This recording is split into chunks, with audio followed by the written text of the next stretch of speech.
Hello, good day. Welcome to Money Mindset Mentors. My name is Laura Lee Kenny, and I live in New Brunswick, Canada. And we get a chance once a week to talk to some very inspiring people about money mindset and how they've changed. Most of them have changed their mindset about money. Now, I'm going to go back just a tad and say, why would I want to talk about money? Well, I grew up as a baby boomer, the tail end of it, and I lived in would be rural New Brunswick area. And I come from a very large family, and there's 12 children, and I'm one of the oldest. And so back then it was very much, I'll say, pioneer lifestyle for for want of a better description. And I was taught, of course, many things about money, more like we don't have it. Do you think money grows on trees? Don't you dare ask for anything else. There was lots of things that my mom really had a very negative, very poverty mindset. It was very interesting. I didn't realize that my father wasn't the same way until many years later as life went along. He became very wealthy as a entrepreneur, and he pretty well most of the time worked for himself, and he got his businesses into some really unique niche areas that he was in one case he was the only person around as a machinist to have the ability to make I'll say nuts and bolts for the mill, and he knew how to do it in the metric because this was a European company that had bought the mill out, and they had changed things. And I used to do invoices for him when I was in grade 12. And I was like, there's got to be a mistake on the price here. Like, that's a bolt. Like, how could it be $500 for this bolt? And wasn't he just said, nope, the price is right. Do the invoice up. And I think, wow, how can he get away with charging prices like that? But the company was so happy that he was able to make that bolt for them within a few days of them asking. Sometimes he even did it within that day. If they had to order the piece of equipment from England, they could be 5 or 6 months waiting to get that nut or bolt. Thus, the mill would not run and they would not be making any money. So for them, it was a steal of a deal.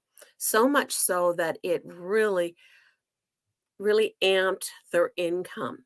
But my mom still did not have a positive, abundant mindset. But I know my father certainly did, even though where he came from, there was a pump inside the house, but that was the extent of the running water for him. So today I have a very inspiring young woman that's going to tell us she started out um, well, I know that she's very much into the tech industry and did a lot of things and has over 30 plus years of background in that area. And she's going to talk a little bit about what she's doing now. We'll go back and ask her where she started and what she's doing now in her business. And we also have another little surprise that she has another little project that's coming up. We'll tell that a little bit later.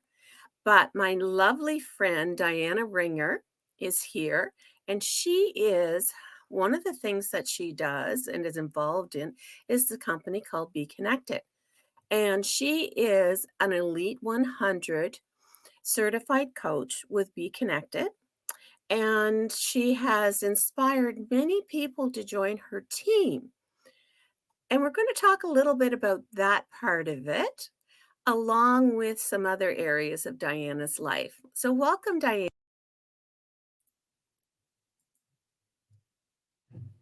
Well, hi there, Miss Laura Lee. Hello, How are welcome to you? our stage.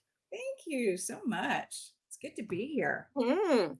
So tell me, 30 plus years in the technology background, and I find it interesting that I'm so involved with it more so now. Mhm, But when I started, for me, when computers first came out, believe it or not, in the late 90s, 1996, I had a computer at my house when a lot of rural businesses around here did not have a computer. I mhm. think it had 1 mega RAM, like, it was I had to write code and everything with it, which I Remember the absolutely floppies, the hated. single-sided and double-sided floppies? Oh, Remember that? yes, Oh my yes, yes, god, yes, yes, great. absolutely.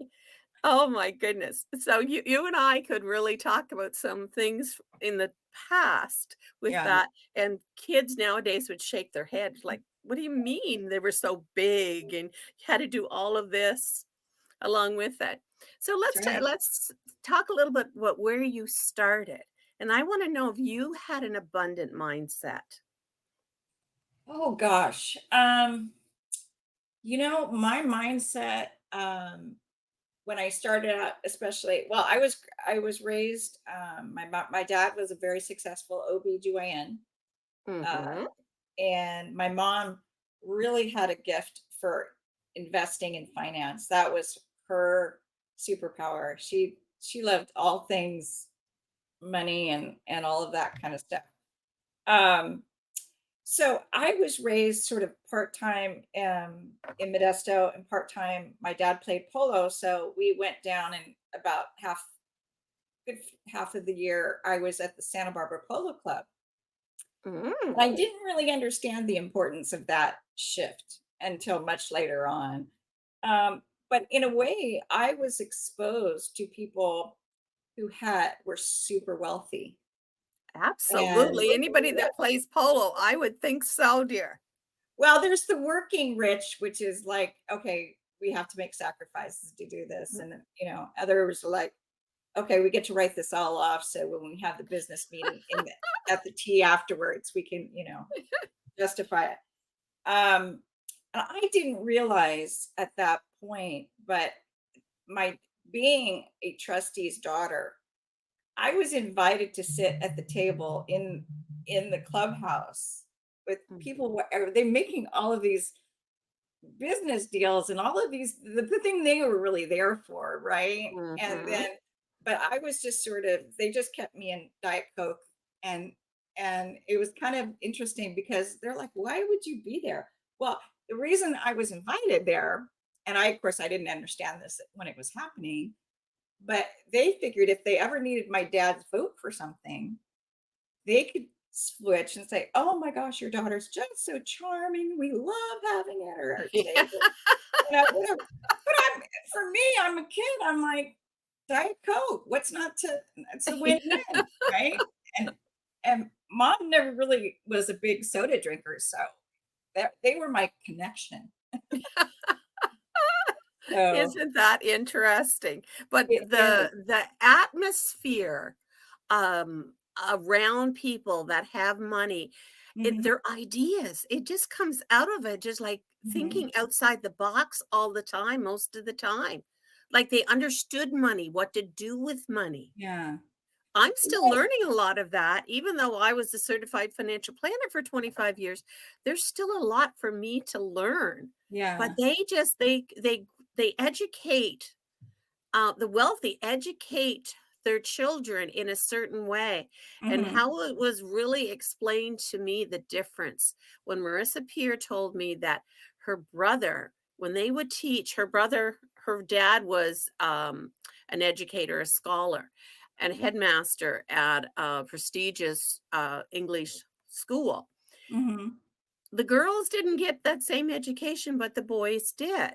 Anyway, mm, they went to do math in a very young age, and it was like this. When we learned math, it was like you had 5 apples, you gave away 2, how many apples do you have left? mhm. Not the rich, they go, "You have 5 businesses you sell to, how many do you have left?" Just Yeah. a couple of different words because their mindset is so different. It's funny. I remember one of the things, and I was just an okay math student. I mean, I was sort of real solid middle of the road, wasn't super fantastic, not horrible, just solid. And but I do remember my mom talking about how my math teacher commented to her, "Gee, it's amazing how much more Diane pays attention and is really good at math once you put a dollar sign in front of it." Oh, I love it. I love it. Oh gosh, gosh. Oh I'm my yeah, goodness, it was that's your mom's influence. How wonderful. I mean, it was just a fun little quirky story, in the moment, but it was like, yeah, oh, but Oh, doing I all this other love kind of that. math, I I don't love know that that. story. That Yeah, really it's was. okay, dollar So sign in your front of dad it. and mom and the people they hung out, you Yeah, had a lot of mentors around you. I did. I And did. it's from such an early age. Like that just that's just amazing. I really Yeah, didn't have the mentors that young that I understood anything that was going on, to be well, honest. it was interesting because I remember I was learning stuff that I didn't even recognize that I was learning, right? Mhm. And the way certain business deals are structured and the way that just because it's a big number, if you put in a like they were teaching me about contracts, right, and the value of Mhm. contracts, doing all that stuff, and they I don't know why I picked this up, but their point was, look, if the math is straightforward regardless of what the number is, it's probably a good deal. Mhm. The minute you get all these little rules, exceptions, little squirreliness about it, Mhm. it's a bad deal, right? So It's it doesn't so matter if interesting. yeah, Yeah. it doesn't matter if it's $1,000,000 or $100.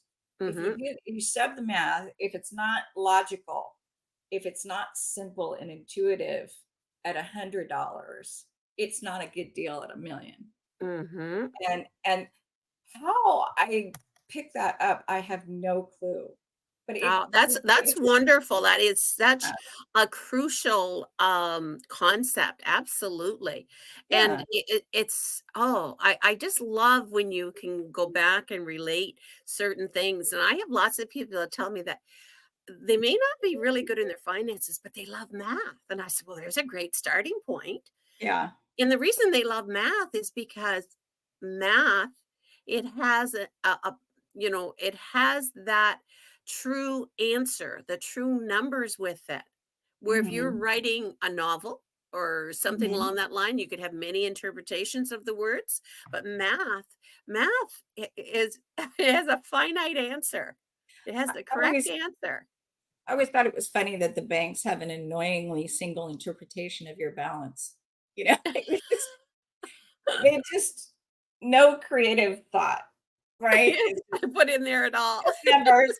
You're like, "Oh, No, look, it's totally they're left good." brain. That's their highlight of their day. Oh my gosh. So all of your careers Yeah. now, even though you had 30 plus years in technology, when did you start to become an entrepreneur, a soulpreneur? I don't know that area of your life. Oh gosh. Um, I was somebody who always kind of had their own drumbeat going off, at least at a low level, Oh, for a long wonderful. time. And I And know for so, one thing what you were doing, you worked in a very male dominated field, yeah, myself included. yeah, Because there's when I started 25 years ago in New Brunswick, oh my goodness, there was if I went into a room with 100 people, we were lucky if there was 5 women. yeah, Lucky. yeah. And I can imagine the numbers were even lower for you. They were not high. They were not high. But for me, that really never bothered me.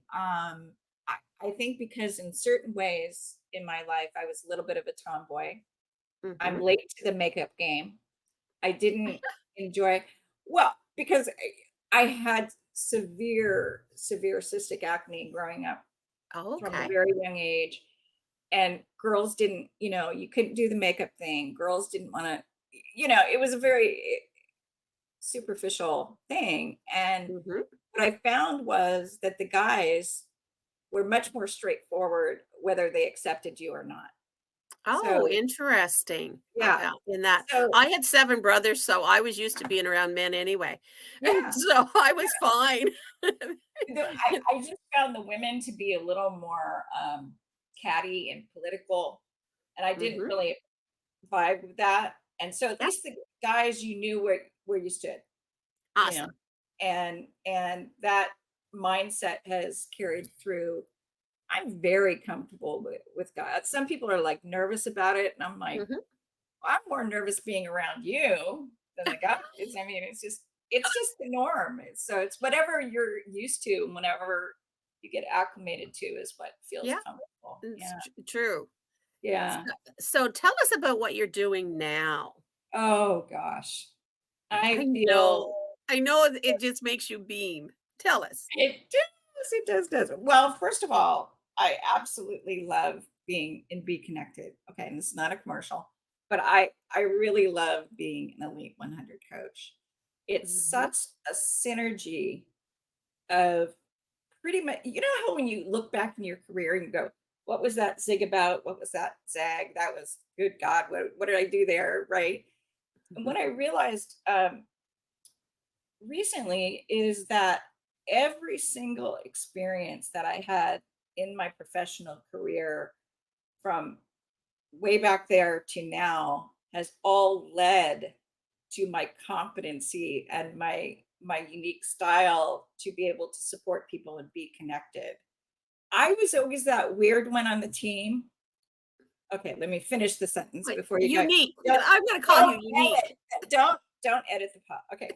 So I I when I was a systems analyst for Wells Fargo, I worked for a team called Risk Systems, right? And what we did is we created applications for the risk back shops, Mhm.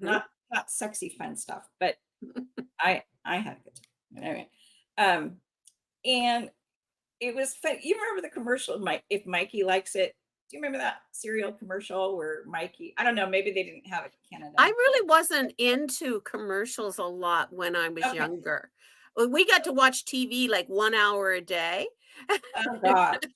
All right. Well, let me fill you in on what you missed because they're really cute series of commercials. It was for some cereal company. I don't even remember. For me, I don't even remember who it was, but basically the whole shtick was if Mikey likes it, it must be good, right? Mm.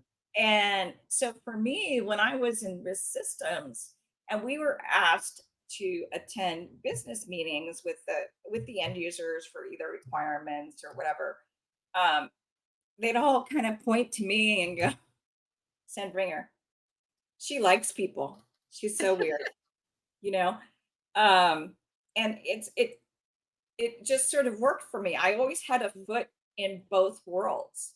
Mm. Um, Well, you're you very know, social, yes, so that yes, comes across naturally. yes, And and a lot of tech people are very much introverts yes, and leave me alone in the corner and let me do yeah. my thing. And that's why they wanted to send me. They're like, "Oh, people, go send her." And so I always loved that rich contrast, and I loved the interplay between the two worlds. And so I ended up sort of being a liaison, right? So Mhm. I was first a liaison, and then I eventually got the title of liaison. You know how that. So so I've always seen business as a very integrated play or a dance between tech and business. Mm. It wasn't weird to me. It's just sort of how I saw the world in a very integrated, mixed model way. Mm. And So so, tell me, yeah. what does be connected? What drew you to be connected? Mhm. And what do you find unique about it? Because what drew you here probably was different than what drew me here. Yeah. Well, actually, I had a mentor by the name of Barney Kramer, Mhm. who I loved and adored like a grandfather figure. He was just sometime we'll have to talk about my relationship with him because we started off on this very odd footing and ended up becoming really good friends, and he became a trusted mentor, And trust me, if you'd seen our first interaction, you would have never gotten to the Mm. to how we became so close. But Barney was so excited about Be Connected, and he called me up one day and he's like, Diane, oh my gosh, you got to get involved in it. It was like, for me, I had said, they talk about high speed, high trust Mhm. relationships. Yep.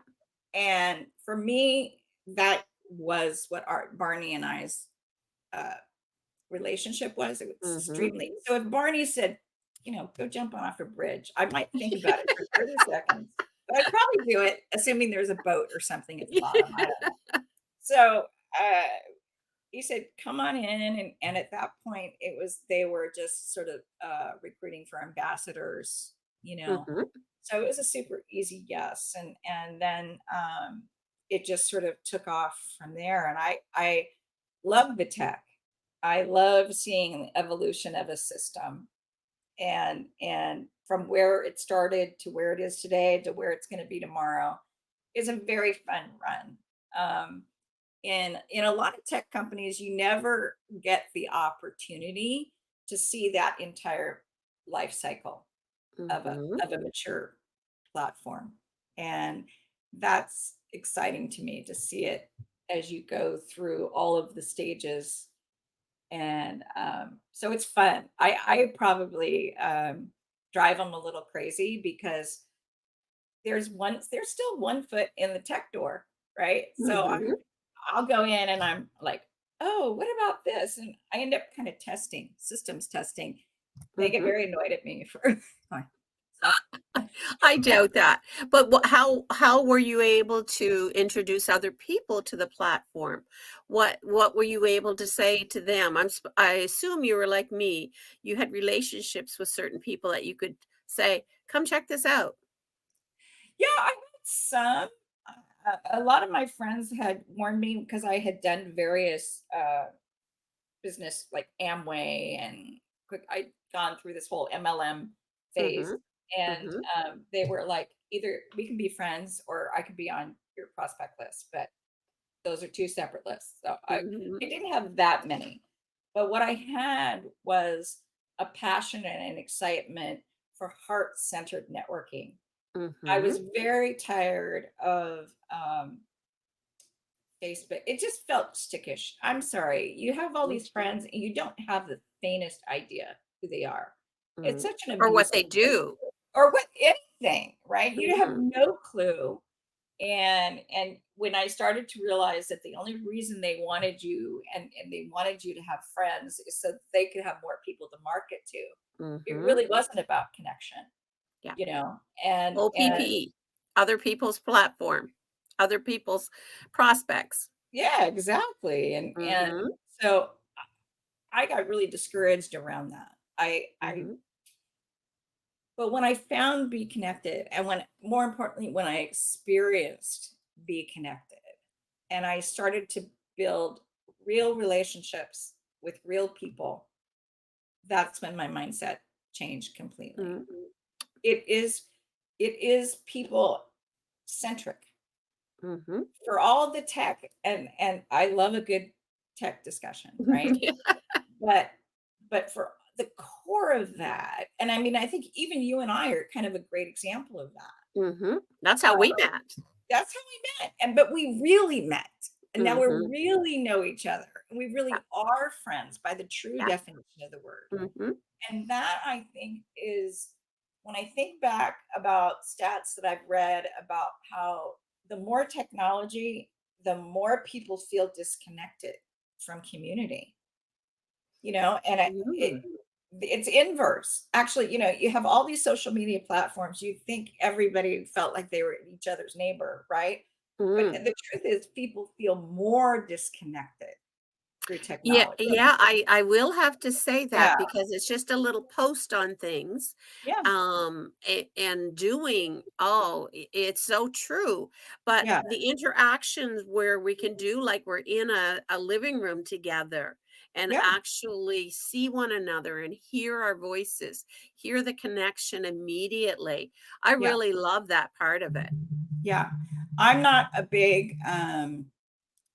I believe sharing my heart Mhm. with people but I don't wanna do it for a like.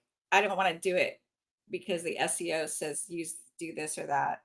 Mm, It just grates me the wrong way mm. because what Well, I would do. yeah, I've seen you reach out to new people automatically and want to get to know them, want to connect with them. Yeah. You do it so naturally. It's wonderful to see. I don't even for me, the very first step when I'm mentoring someone or they're coming into my world, my first reaction is, "Hey, let's sit down and have a one-to-one." Mhm, Right? Let me get mhm, to know you. What do you like? What are your experiences? What are you hoping to get out of Be Connected? Like mhm, I literally had a conversation with a gentleman who is technically on the system, but he had dropped out. There were some issues and he wasn't as happy as he could be. And so he sort of emotionally disconnected from the platform, even mhm, though he was still on it. And it was like only through our talking that I go, okay, what are you trying to really achieve? Like, who are your people? mhm, Who can I connect you to? That it's not about connecting you to the platform. You're already connected to the platform, but you really want to meet children's authors. Okay, let me do my mm. homework. Let me do my thing, right? Sherry And Dunn, I'll give you a name. She's a children's author. oh, I Yes, definitely, and yeah. I brought her into the platform, Oh, and good. at some point, she's gonna do a podcast here. Oh, and even what kind of groups are active? There's nothing worse than getting into a group, having a high expectation, and then no Mhm, interaction, mhm, right? So pointing and doing that bird dog work of saying, okay, and I get so excited because do do I want to do children's? I'm not a children's author. I'm an adult mhm, author, but not children's author. And it's like, but how exciting. I get to go and play and explore this platform and find all these wonderful people who have this synergy, this tribe. And mhm, now it is my honor to be able to connect them and go, so and so, meet so and so. mhm. I'm out of this conversation. I have nothing to do with it. I can't add to it, but Yeah, let me introduce you. And that's what I love about being a yeah, coach you're a is that natural we're like, connector. yeah, Yes, absolutely. I didn't realize that I had that natural ability. For Hmm. decades, I had someone would tell me something, I'd go, "Oh, you should talk to so and so." Hmm. And I would put the 2 of them together. Never knew how to monetize it. Never Mm, always expected that they would somehow reimburse me. But unless you ask for something, right. I and actually worked sometimes for a it does gentleman not for work a long that time. way.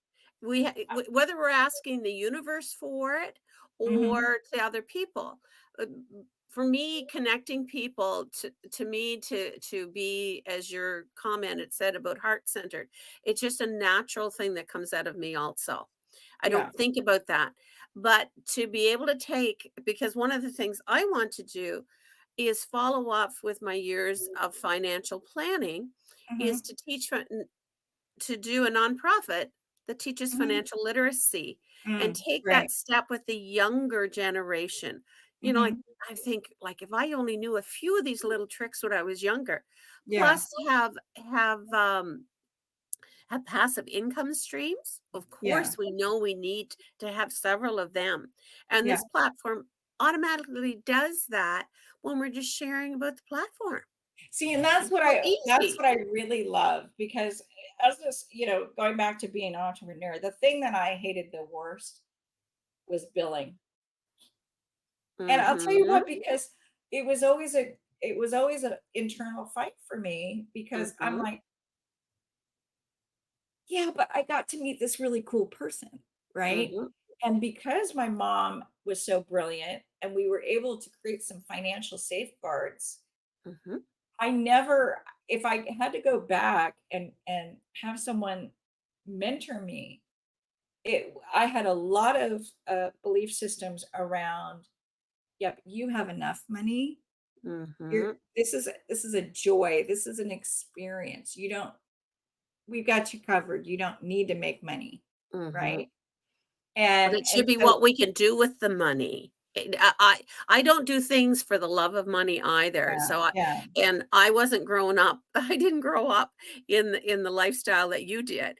But yeah, money itself doesn't motivate me, but what we can do with it. I'll tell yeah. you, not having money is at such a detriment to so many Mhm. people because we live in a society where we don't do the barter system anymore. No. We need cash. We need Yeah, assets to pay our bills, to yeah, live. yeah, So, that's not going to go away anymore. Like, there's yeah. always it doesn't matter if it's gonna be virtual money or not. Right. We still that's how we trade. Yeah. That's how we trade our time for money in that Yeah, respect. I wish if I could go back and influence and bring a connection to somebody. There is, even though I had a tremendous financial education and I learned so much, um, my relationship, it had to go deeper. My Mhm, fundamental relationship mhm. and some of the perceptual filters that I had on around money, Yep. where the shift needed to happen. Like Oh, absolutely. I've I had can to get back remember to myself saying to my yeah. children, "Oh, we can't afford that." It wasn't, "Yes, we'll do that someday."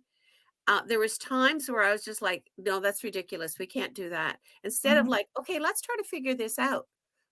Figure out how we can make more money so we can do more things." Yeah. Instead of but for my financial career, most of my clients, it was they the education I got was teach them how to live within their means. And Mm. I would always say to them, "Now, if you can do a side hustle, do that too. Besides Mhm. doing some investments and taking Mhm. care of pay the least amount of taxes legally, Mhm. because it's Oh, what you darn, there's end that up word. keeping." Yeah. 'Cause I didn't want anybody to think that I wanted them to cheat, lie, and steal. I No, never wanted that. You no. work within the laws that our government has for Right. us. But the trouble is most people don't realize that, especially us Canadians, we're not we're not as entrepreneurial as the US people are. I find like, go start a business. Mhm. The Well, concept I here think is the like, more get a good corporate job. yeah. Oh, yeah, let's not even go there. But I think one of the core advantages that I had in my belief system around money was people would say, pick what you can afford, right? So they'd start with Mhm. the money and then what I have to settle with. And I've always been the kind of person who identified what I wanted. And then I said, no, okay, now what I got to do to get it, right? Awesome, Yeah. awesome. And sometimes it was simple. It was like um, all the time, like when I was wanted something really big, or it was usually a piece of tech. Okay. I'm just going to be honest. Okay. It was It usually, wasn't jewelry or clothes or red sole oh, let's shoes. not talk about my clothes addiction. But yeah, well, my brother, who's a banker for 30 years, he said, "God, you never met a subscription you didn't like, did you?" Right? Because I have all these software so the first thing I learned to do was I'd go back and because I was an insta yes for every software, every Mhm. platform. It was ridiculous, right? Um, but the point that the shift for me happened when I said, absolutely pay for anything that you use. Mhm. But go back and let's look at your bank statement. And Mhm. God knows I love a good auto pay as much as I love a subscription. So let's go back and what don't you even recognize as coming out of your, and then I'd go research it. I go, oh, you know what? That's right. I started a trial of that. And then it was like And then that trial was done, and now turned they're into a charging me monthly. subscription. And I It's was on and so off subscription. true. Mhm. So many of us get caught up in that system and not even Yeah, realize that you get busy, and my bills are paid, almost all of them automatic. yeah. And I'm like you for the automation. I swear that we wouldn't have had any money put away, hardly at all in the early years if it wasn't for automatic debit Mm, out of bank account, out of paycheck. into Mhm. a bank account or into an Mhm. investment. And Mhm. that was the first thing I would always get my clients to do. And they would say, I don't know if I can afford to do this. And I was like, we started out, it was $50 a month. And I said the same thing, and then you get laughing about it, and you Yeah. get them to do reduction at source here in Canada, that it it was hardly anything, like, they didn't even notice it after a month or 2. They didn't even notice it off their paycheck. Yeah. Well, that's funny because, out of I always say to my family, "Look, once it hits my account, it's my money. So if something's taken out above what I call above the line, right? I'm not sure if that's the right term, but that's what I call it, above the line. Yeah, In other words, before it hits my account, number one, it doesn't hurt me because I only deal with what I actually get deposited net, right?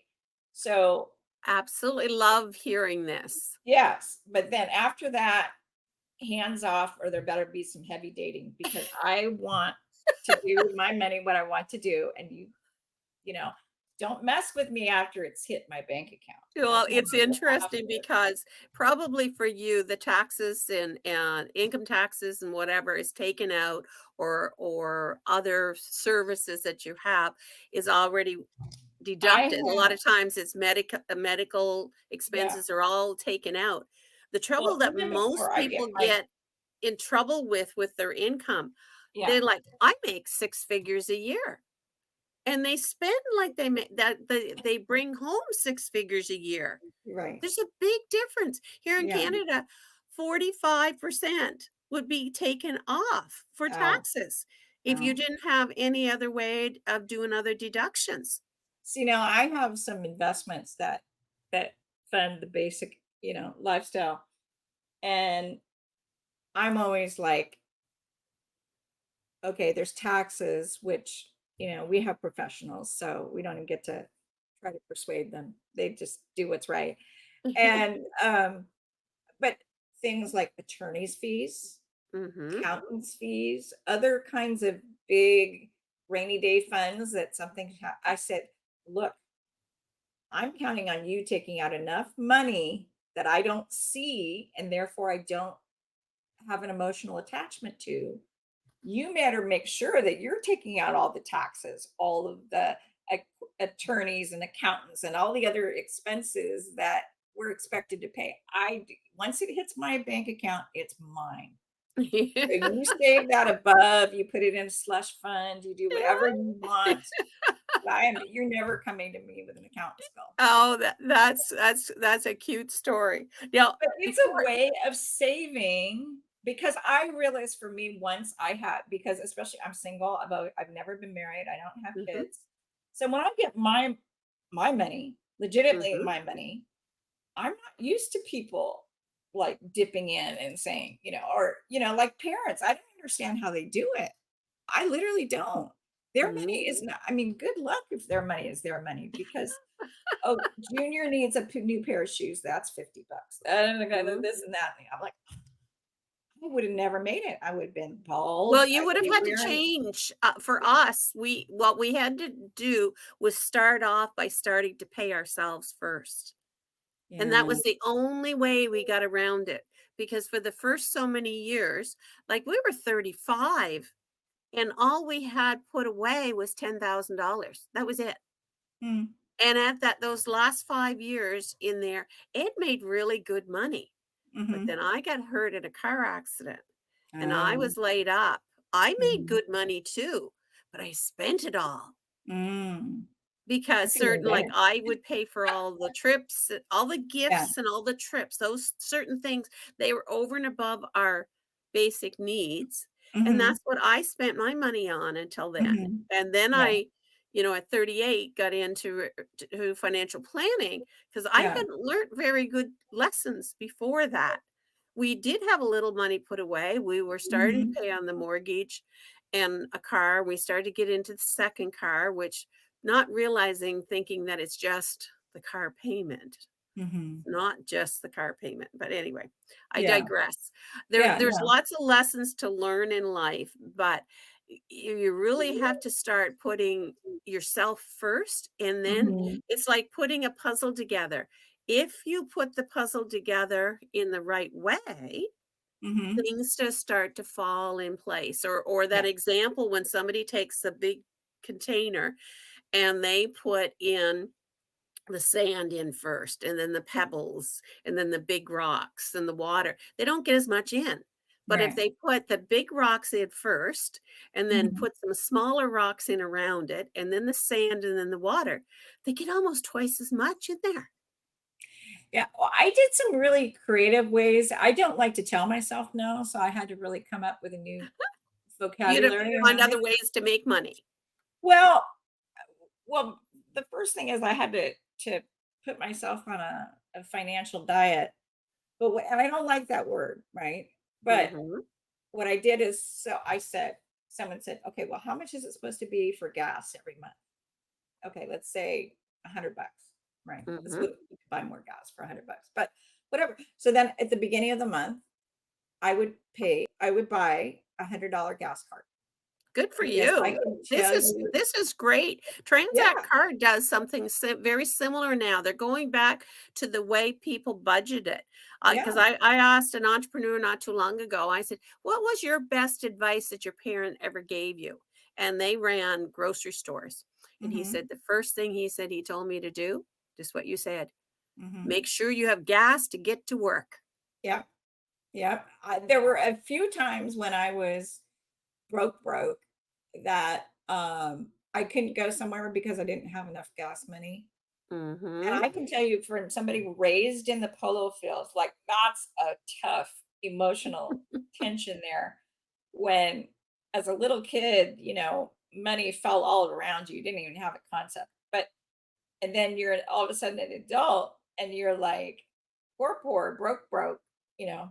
Par did your parents ever tell me, our money is our money and your money is your money? What that really meant is you have no money, right? Oh, So I'd not heard that. I was just like, "There's no oh, money yeah. for you." So I It was was I was money doesn't grow on trees. no, yeah. So I was in my broke stage, and I realized one of the things that I felt really, really bad about was not having gas money. So the minute I started to make any kind of, I go, I don't want to feel bad anymore. So I budget my gas. Another thing, I'm rather opposed to not eating. I so what I would do so on those months when I knew I was maybe a little more inclined to spend more than I should or whatever, I would buy a prepaid card at a grocery store, and Mhm, I gave myself this sort of bottom floor safety net of at mhm, least, okay, well, you can have this much a month. You've mhm, got that. Now we're gonna mhm. try and we'll try to get that steak in and whatever else, right? But you're not gonna die if you don't have steak. You might die if you don't have Cheerios or something, right? So I did that. I looked for where was I spending? Oh, one of the one I'm doing right now is and see, I'm glad I don't have kids because they would be screaming bloody murder. But I tell myself now, even though I'm much more financially comfortable, when I look and I can let's say it's a really like a really expensive skincare line or whatever. Mhm. God, we've all been there, right? Well, I say, look, you can buy anything you want. The or the stipulation is that you have to use every bit of that category of product in your house before you buy the new thing. Oh, that's something I should have stuck to. Yeah. So if it's a shampoo, let's face it, Mhm. or whatever it is, especially Yep. women, No, we're I love always the concept of it. I really yeah, we're do. always emotionally bribed that it's the next product down the Yeah. road. That's.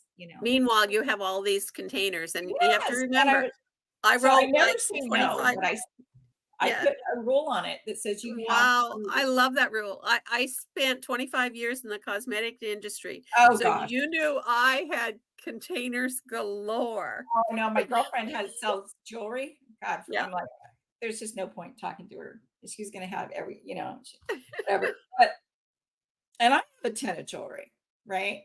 But Mhm. it's there's this one store I really want to go to because it was sort of like that's where my mom and dad got their jewelry. That's like, but that's real, real jewelry, right? Mhm. And I'm sitting going, I can do it, and I'm like kind of strategizing. I'm like, Diane, the problem is you haven't used the jewelry that you have. You haven't Mhm. proven that you're willing to get up every morning and put on a set of jewelry because it's usually just you and the dog. So you don't even have the behavior. So I'm like, when you establish that firm behavior for Mhm. over 6 months, then we can discuss it. But in the meantime, I'm not spending that Well, money. that is really interesting, the rules you're Yeah, giving yourself over certain things. Very yeah, astute. I'm loving that inspiration where you came from with that. Now we have yeah, a few more minutes, and I yeah. know that you wanna share a little bit more about some things that are coming up for you. I Thank know that you're you. waiting to be a new published author. I am. And let me just Yeah. look here for a second. You told me it's called The Art of Connection. And Hmm. I think it's just perfect for you considering you're a natural connector. So you Yeah. want to tell us a little bit about that and I when you expect it to be out? Yes. Now it is supposed to be out in just a matter of a few weeks. So somewhere at the top of the year, because it's 365 daily um sort of inspirational thoughts and questions, one per day. So that is coming out, and it's really about, I one of the pages that I talk about in that I contributed to the book is about understanding your authentic self. Oh. Oh, I look And forward to reading this. yeah, and it's not who you are by default, it's who you are by design. Mhm. And so it dies in so beautifully to what I'm doing with my passion project, the team inspired. But I've had to learn through some pretty rough times that I had to understand. I had to rediscover my authentic self, and that wasn't the most beautiful experience, but Ah. it was the most meaningful because now, for the first time in my life, I don't feel like I have imposter syndrome. Oh, that is wonderful. So many people suffer from that. Absolutely. That I they feel that now they have to know be who I perfect, am. I know everything. There's know. nobody that knows everything. That there's No, nobody that even we look at certain people and you think, "Oh, well, they have a perfect life. Look at them. They have the perfect body." The mm, they don't feel that way. no, no. No. And I mean, I saw it as early on as, and again, not in a way that I consciously understood that I was seeing it, but all the way back from the polo fields days, Mhm. to going through everything. And it's there's a confidence and a beauty that comes when you don't have to wrestle with that demon anymore. And you know who you Yeah. are, what you're about, what your gifts, talents, and abilities, what you're meant to give to the world. And you're And using them. I yes, know you're using your yes, gifts, your talents. yes. And in fact, can we kind of give an example of how, Absolutely. yeah, I am so excited about the team inspired group that I've been able to bring to Be Connected. Mhm. It's really a cool group. We could have a whole separate thing on it. I'm the gushing mommy, I'm just Yeah, never gonna and not we do and it. for anybody that they're Yeah, watching, up above, you'll see, links to connect with Diana here, yeah. The and best about way to reach joining. out to me is just connect with me one to one. Trust me, if the conversation's right, I'm gonna brag ridiculously on Team Inspired because it's great. It's for late bloomers, second acts, and the disabled, and it's all about uh, connection, competency, and then connection. Mhm. So, I and just love it. I really Yeah. do. So many of us, like I say I'm on my 3rd major pivot because for 25 years I was a skincare consultant. I was a VIP elite in it. And Yeah. then for another 25 years, I did as a certified financial planner. And now that I'm 95 years old, I'm going to be a VIP elite, be connected. But isn't that the joy of living when we can? I mean, I remember when my mom was it was we were sort of back in the 50s, 60s in that time frame. People were pretty much pigeonholed into a single trajectory. And today there's such massive freedom that we have Oh, to and choose people and don't to stick pivot. with jobs. They change jobs just constantly. Like Yeah. for me, well, I was self-employed those 2 periods of my life Yeah. when it was almost unheard of for a female to do those things. It wasn't for the cosmetics, but to Mhm. have the height, like at one time before the accident, I had 123 representatives underneath me. Oh, wow. This little old country girl. Woohoo. I was having fun. I was I having a great bet. time. I And I bet. didn't look at it that I sold lipsticks. I got people out of their shell to Mhm. let their best self be shown. I did Mhm. more basic skincare. Now Mhm. I could do makeup, and Mhm. in fact, I did a couple for TV for Mhm. people, and I also did glamour makeup for the company that did Mhm. photography for people. I did that in addition. And when I would do makeup to make somebody look like they were, you know, in a, say it was a car accident or something, that was a lot of fun. Like you don't get asked to do that all the time to do something Oh, along okay. that Right, the line. special But effects makeup. Yeah. but it was interesting. I remember doing this for glamour makeup. I did a couple. They came in and they had just gotten married, and he was a burn victim. He had Mm. had 3rd-degree burns on his face, and, the photographer well, the person that was taking the order, he said, "What are you gonna do with him?" And I said, "Well, I'll talk to him. I'll ask him if he wants me to blend his skin tone in." And he said, "You can do that?" Because there was a literal, divots in his Mhm. face from the burning. It was 3rd degree. Mhm. And, so I did it, and when I saw their pictures, like, they were just blown away. Like, the man Mhm. didn't know, but his Mhm. wife, like, his new bride was almost crying because they didn't think that they would have what they called, pictures, wedding pictures. Like, they didn't even have someone come and do their wedding pictures or whatever they had they didn't like because here they were Mhm. at Glamour Magic having it done over. And they didn't expect that at all, but the man that watched me do it, and then the photographer, and they were like, "Oh my soul, Lorley, do you know how talented you are to be able to do that?" I said, "Well, somebody taught me how to do it." He just I all I could do was ask him if he wanted me to, like I just said, you know, "I'll make you look as natural as possible if you want me to blend your skin tone in." Of Mhm. course, he didn't take the guys, they never take the mirror and go look, but his bride was sitting there, and she was Yeah. just thrilled, but the photographer was a male, and, Mhm. of course, they had a sales rep to talk to the people at first. They Mhm. were the ones, like, they were really impressed, and they thought that Mhm. we're gonna be selling a lot to them because Mhm. it's not every day that they could do that because with the men especially, they just thought I'd put a little powder on them, comb their Mhm. and someone would comb their hair.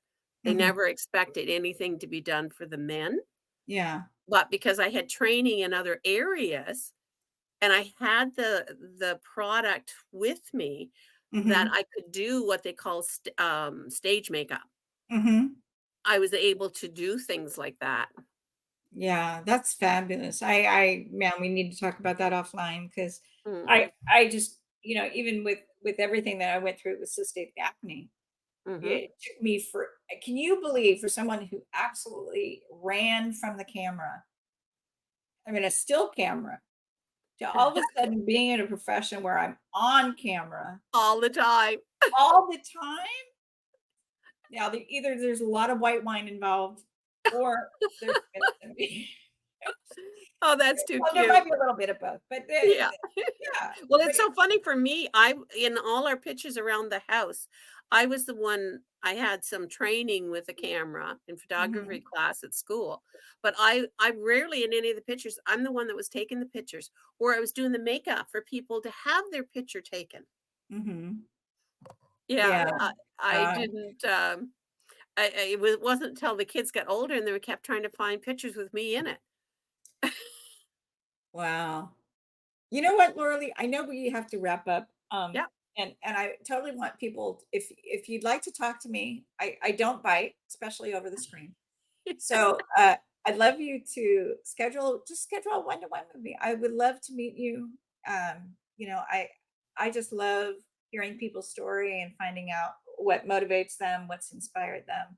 Love to hear everyone's story. Yeah, But you you should know, do a podcast of all the interviews and stuff that you do. oh yeah, no, yeah, Yes. I know. We're gonna have to talk about that. Absolutely. I never thought a few months ago, someone suggested a year ago March that I do a podcast, and I was like, "Ah, you really think I need another job? I don't think so." Just seriously? And now I You know what? love it.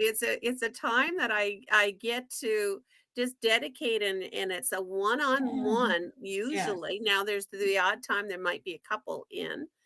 But I just love it. I love hearing how, and I have my topic, yeah, which was easy for me to pick my topic. yeah, And you don't have to have all the answers. You don't yeah. have to be on my podcast here with me.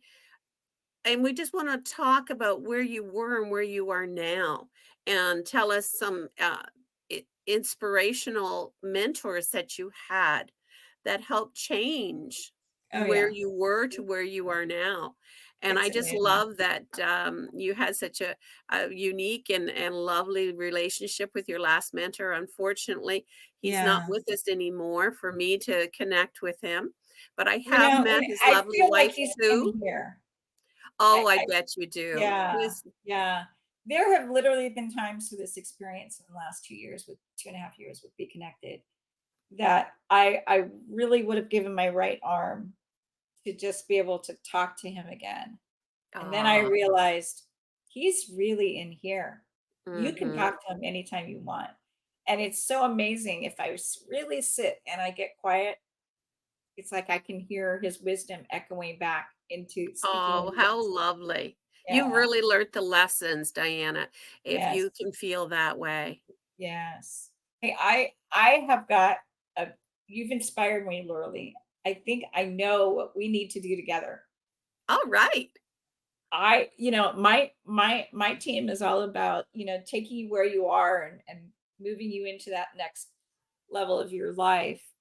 And so many people when they're starting out as solopreneurs, let's be honest, personal budget and business budget is the same bank account. Oh, yes. Same bank I would account, love all of the things you're not supposed to do. well, okay, so we're in pre-launch or whatever. But Yeah. I would love to see because I just feel such good energy between us. I Mhm. kind of feel like we need to put together something special for the community that walks through the financial wisdoms, keys, and principles when you're just starting to sort of figure out, but how do you start to build the budget? How do you Mhm. like whatever you need to do take Well, it's some level of interesting, money. when I started out in the financial industry, they told us that, like, before that, when you were talking about, say, example of marketing, the thought was, okay, how much are you going to use for marketing? And their concept was, hey, you haven't made any money yet, so it's zero. So how are you going to market with zero? Well, one to ones, people, one to one. Right.